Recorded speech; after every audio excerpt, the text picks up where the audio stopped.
Welcome to Something Extra, a show that was designed for you to learn more about people with Down syndrome. I am your host, Maria Sivertson. We are celebrating Autism Awareness Month. Today, you will meet a parent who is a child with a dual diagnosis and two representatives from organizations that provide much-needed support to our community. Welcome to the show. I am here with Beth Thompson from Milestones. Hi, Beth. Hello, Maria. Can you tell the audience a little bit about yourself? Yeah, I am the program director for Milestones Autism Resources. I'm a licensed social worker, and my specialty in the autism realm is transition to adulthood. And April is Autism Awareness Month, but we'll get to that later. First, tell us, what is autism? Autism is a neurological developmental disorder. So developmental meaning it occurs before the age of 3 and it's lifelong, and neurological meaning it impacts every area of the brain. Okay. And are there any warning signs for autism? Yeah, so when children are little, in baby, toddler, little childhood, if parents start seeing them not hitting developmental milestones, not communicating through gestures to denote what they want, playing with their toys in maybe an unusual way, like lining them up, or having real difficulty when things change, maybe even using different utensils. Maybe there's a lot of behaviors around that. Those are all really great indicators that maybe there's a neurological developmental disability. And what do you suggest parents do if they see any of these signs? Parents should really talk to their pediatricians, their primary care team, to let them know what they're witnessing. Take video so you can show that pediatrician what you're seeing. Mm-hmm. And if you already have an educational support team, whether you have an IEP or a 504 or not, tell that team, I think I'm seeing some signs of autism. Mm-hmm. And people have been diagnosed with autism at all ages, correct? Yes, even though we're born with autism, we can be diagnosed throughout the lifespan. Mm-hmm. Right now, Milestones actually has the largest increase of adults seeking diagnosis. How did Milestones get started? We were actually founded by two parents who met in a therapeutic office. They both had autistic children. They were both seeking the best evidence-based services possible. They were reaching out beyond Ohio and realized other parents needed that too. So 20 years ago, they threw the first autism conference in our region, and 400 people showed up, and they recognized it was a need in the community. So we're really fortunate that we're having our 20th anniversary this June. Oh, congratulations. And what type of services do you guys offer? Milestones isn't a traditional direct service provider. We really exist to provide education to any professional, any community member that's going to come into contact with autistic individuals or their caregivers, their loved ones, make sure they're really well trained, and then connect those individuals to our families. So Milestones has a free autism help desk that anyone can call and say, I need a blank, I need a developmental pediatrician, I need someplace I can take my kid for hair cutting services that understand sensory needs. We're going to connect them with vetted resources in the community that we have trained. And to make sure that we are really servicing the whole community, we have a Spanish help desk as well. So I encourage families to call. Mm-hmm. And we have a lot of families in our community that have a child with a dual diagnosis. Can you explain what that is? Yeah, dual diagnosis means that they not only have a developmental disability like autism, they can also carry the dual identity of having Down syndrome. And that just means that they have two recurring disabilities that may impact or may even mimic each other. Mm-hmm. And DSANEO is one of the nonprofits that you partner with. What have we done together? Yeah, Milestones is really fortunate to have the Down Syndrome Association of Northeast Ohio within our regional community. For the past 3 years during pandemic, we've been working with DODD, the Ohio Department of Developmental Disabilities, under a grant called Ohio Family Network. And the DSACO, the Downs Association in Columbus, has been one of our partners in leading the way in educating our families about charting the life course, which is a new curriculum. I attended that. Yeah, I did. New philosophy coming out that's going to impact our individual service plans, our IEPs. So really grateful that we have such a strong partner in them. Okay. And like I mentioned, April is Autism Awareness Month.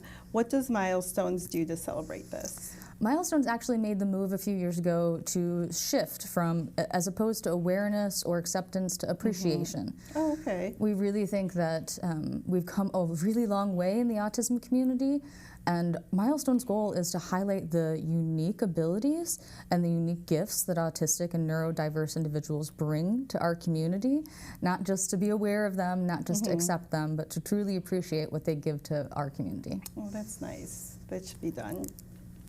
And Beth, if someone wants to contact you about anything else, about their child or Milestones, how can they do this? They can go to milestones.org. All of our services are listed there, as well as staff. And you can also reach out to us on any of the social media platforms, and the staff will get back to you. We have Facebook and LinkedIn and all those good social media platforms, but I would start with milestones.org. Well, thank you for being here today. Thank you so much for having me. We will be right back with a parent who's a child with a dual diagnosis.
Welcome back. I am here with my friend Rosa. Rosa, can you introduce yourself? I am Rosa Ortiz-Lane, and I have a child with Down syndrome. And when did you receive the Down syndrome diagnosis for Tommy? When I was 14 weeks pregnant, he was a prenatal diagnosed. And did you receive another diagnosis as well? No, during the first 3 years of his life. He was developing really good. We were happy the way everything was going with him. But then, when he was 3 years old, he got really sick with RSV. And then from there, it went to really bad that he ended in the ICU and he had to be sedated. When he woke up from the sedation, I noticed something different. He wasn't looking at me. He was more like he was lost. And then I realized he couldn't walk and he couldn't sit. So that was happening right at the hospital, so I requested physical therapy right away. What we didn't know, after that, we will see more regressions the weeks after, the month after, and then that led me to start looking for answers why he was regressing. And that's why we went referred to a neurologist that actually diagnosed him with autism. Okay, and so Tommy has what we call a dual diagnosis. So he was diagnosed with autism and Down syndrome. Tell us a little bit more about that, what a dual diagnosis means. Well, a dual diagnosis in our community means that you have autism and Down syndrome. And other people prefer to call it coexisting condition, but really, if you say dual diagnosis, even the medical community, they know what you're referring to. So for me, it's easier to say dual diagnosis. And if I had to choose what is his primary diagnosis, definitely autism, because it's what is really affecting him more developmentally. So how has it impacted your family? Well, we went from few therapies a week to now I think he's receiving about 40 hours of therapy a week now. Oh my goodness. It's a lot. And we do a lot of also that is not covered by insurance. It's more like a holistic approach, and it's helping, but it's a lot. And his milestones, how has all that been affected? Development. He was progressing, there were right on track milestones. We were happy. Milestones were delayed, when he started to work at 24 months old. He was 24 months old. So that was pretty much okay because he had Down syndrome. We were expecting that. He actually started to recognizing his name, responding to his name when he was turning 4 months old, which is very early even for a typical child. And then we were happy. He was doing good. When autism came, development stopped. His milestones started really hard for him to accomplish milestones. And then what we were start seeing was he was losing the skills. He lost all his communication skills. Even he was doing few signs, he lost everything. So it's different than just having Down syndrome. So you were basically starting over. Yes. Yes. What did you do? Well, at that time it was crazy. I was pregnant with my second child. So it was hard because I didn't know what to do. So I decided, okay, I have to my second child, and then after having, I will start looking for answers. So while I was in maternity leave, I started looking for like, okay, what's the problem? So that's when we went to a therapy place that what they do is more sensory integrated intervention, and that's when they told me, we think he has something else. And that's when we discovered that he has some gut issues, and he got referred to a nutritionist, which really, really helped. Yeah. And a lot of these things, like he even was hitting himself. So that's when I started looking, okay, let's go look into nutrition. Let's go to look more into the holistic part, because I need to see what's happening, because I don't want to let him to go this way until he's an adult, because I won't be able to control him. So then the nutritionist said, like, well, let's try to do a neurotransmitter treatment that we can do as supplements and nutrition, and that will help to regulate his sensory system. And it worked. A year later, he wasn't hitting himself or anything, and up to today, he's not doing any of that. So nutrition has been really, really key for him. And that's what you think helped? Yes. Tommy. Because I think after that, I started to like, okay, nutrition is my main intervention, and he really doesn't get sick much. He has some diagnosis related to Down syndrome, but it's not as expected like the bunch of diagnoses, and everything I think is easier to handle. Well, you know what? Tell us about Tommy. Well, besides his diagnosis, tell us a little bit about him. He's a funny guy. He turns 15 last week. And he goes to a therapy center. He doesn't go to the regular school. And they address all his needs more like, it's like educational, like therapeutic educational approach. So everything they do is therapy involved, but at the same time, they are teaching him.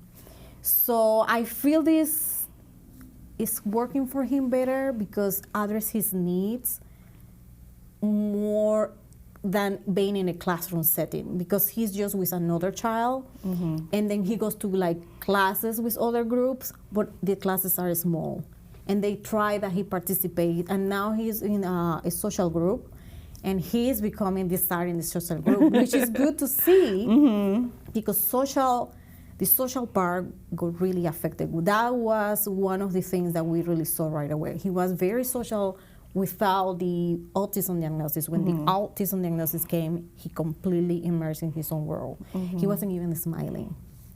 So it was really hard to watch. But now it's a completely different child. He enjoys to go to the social class, and he's becoming, and even during the pandemic, that's when I was able also to observe him, because we took him out, but it's still the therapy center, I think it was a couple of months that they opened, and they had kids coming to the center, so there was a small group, and he was participating through telehealth, and it was so cute to see him responding, because before he didn't want it to be around people, around anybody. And he does other social activities outside of school? Right now, because we are like, so much, we just go home, just eat, rest a little bit, and go back to sleep. So now that's what I am trying to look for, other things, which actually is, I want to start him in the cooking with confidence, with with DSANEO. Yeah, with DSANEO, because I think that's something I can do right after we go from work with him. So DSANEO has helped you? Oh yes, a lot. And then one of the things I really love is the Mom's Night Out.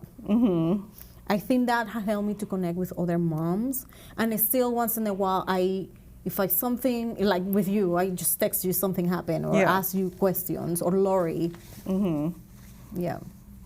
And so we're celebrating April, which is Autism Awareness Month. What does that mean to you? Well, I think it's a window where other people can see for what we go through, and that we can really realize that as a society we really need to come together, even when you don't have a child with autism, and do something. Because the amount of kids that are being diagnosed is becoming, for me, like an stampede. Because now I am having even therapists that are helping Tommy, because they are younger and they are just starting their family. Their kids are being diagnosed with autism. Right. And I am knowing so many people around me. And before, when Tommy received the diagnosis, I just knew a neighbor, and I think that's it. Now I am everywhere. Someone that has autism.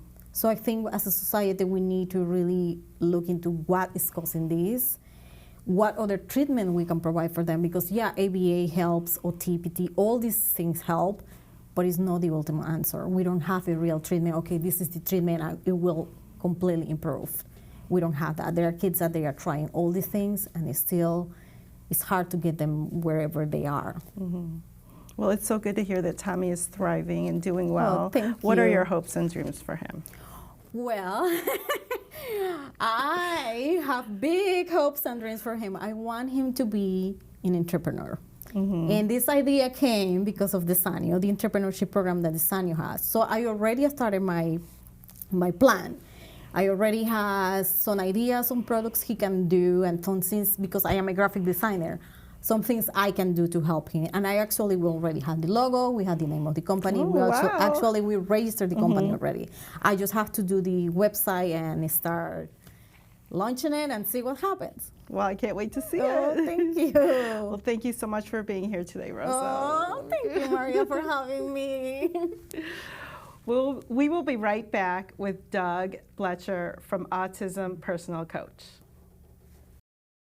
Hi, I'm Allie. At age 2, my parents knew that there was something different about me. They were told that my life would not be typical. But Autism Society of America was there to help through all of my journeys.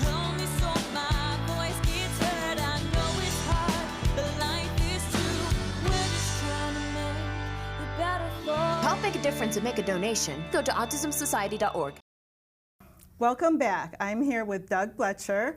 Doug, can you introduce yourself, please? Yes, my name is Doug Bletcher. I'm the founder of Autism Personal Coach. I founded our organization 10 years ago when there was understanding there was a lack of support for autistic teens and adults, and we provide them coaching to live independent and self-sufficient lives. And what did you do before you founded Autism Personal Coach? So prior to that, I was working with autistic children for about 10 years in the home and in the community. And then one day it kind of hit me like, what happens when they become teens and adults? And right around that time, a local chapter of the Autism Society had contacted me to facilitate a group for autistic adults. And I did that for about 3 years. Loved every minute of it and learned a lot from the adults. And what I learned was that they need support in the home and the community. And then that led me to starting Autism Personal Coach to help them improve the quality of their lives. And on your website, you mentioned neurodiversity. Is that how you say it? Yeah. Okay. So, what is that? So I think it's a shift in mindset. You know, so often neurodivergent people with brain differences, so much of the focus is on their challenges. But what we try to do by celebrating neurodiversity, it's the shift to thinking more about their positive aspects and their strengths. And what we've seen in these last 10 years is when you do that, some wonderful things can happen to them in their lives. So you serve people with autism, and what you do at your organization is you match them with a coach? Correct. Okay, what is a coach?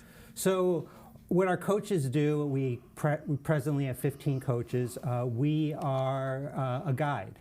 We are a guide to our clients, and we use their expertise about their lived experience to help guide them. And we do that by developing a plan and helping them to follow through with the plan.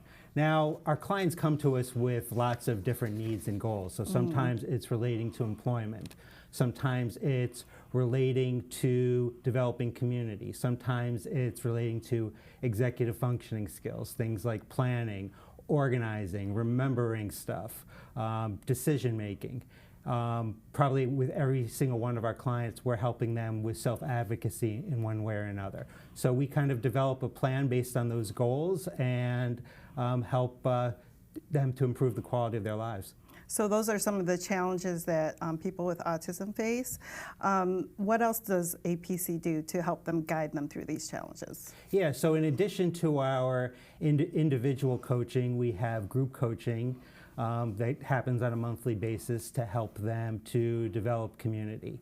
And then we also have what I think is a great educational piece is I host a podcast called Autism Stories, which is every Monday and Thursday, in which I interview autistic people to learn from their stories, experiences, and get their valuable insights. And where can someone find this podcast? Wherever you access podcasts, you can find it on Apple, Spotify.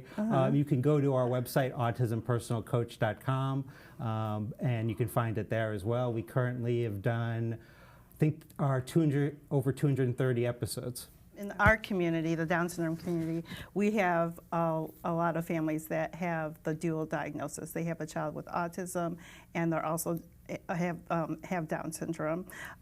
Would this benefit them?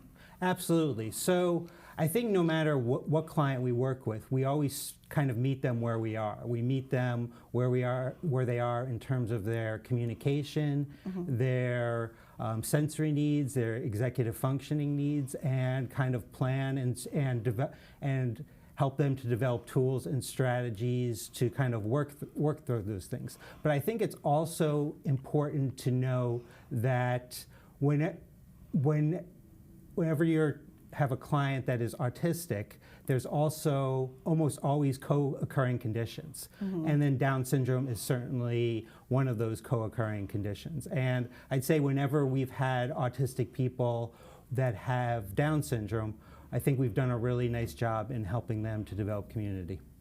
That's nice. It's good to hear. Much like when we started, I had the mindset like, I hope Autism Personal Coach gives people that feel like they need that additional support in their lives, an opportunity to get that coaching. So I think we just want to continue in the future to be a place to give that support. And then thinking big picture, I hope that when people think about support for teens and adults in the future, that Autism Personal Coach is one of the first things that comes to their mind. And Doug, one last thing, can you tell us or tell the viewers where they can reach you? Well, it's very easy to reach me. You can email me at doug.bletcher@autismpersonalcoach.com. I always get back to you within 24 hours. Or you can call our business phone number at 216-336-5889. Or if you don't want to email or call, you can just check out our website, autismpersonalcoach.com, for more information. Or listen to your podcast. Please listen to our podcast. We have some amazing people. Thanks for being here. Thank you, Maria. Thank you for celebrating Autism Awareness Month with us. We will see you next month. Hey bartender, you assume that I cannot drink a margarita, so you don't serve me a margarita? So I don't drink a margarita. Your assumption becomes reality. And parents, you assume that I cannot live on my own, so you don't encourage me to live on my own, so I don't live on my own. Coach, you assume that I cannot hit harder, so you don't train me to hit harder, so I don't hit harder. And teacher, you assume that I cannot learn Shakespeare, so you don't teach me Shakespeare. Old MacDonald had a farm. So I don't learn Shakespeare. E-I-E-I-O. But hey, if all your assumptions become reality, then assume that I can drink a margarita. So you serve me a margarita, so I drink a margarita. Assume that I can live on my own, so I live on my own. Assume that I can hit harder, so I hit harder. Assume that I can learn Shakespeare.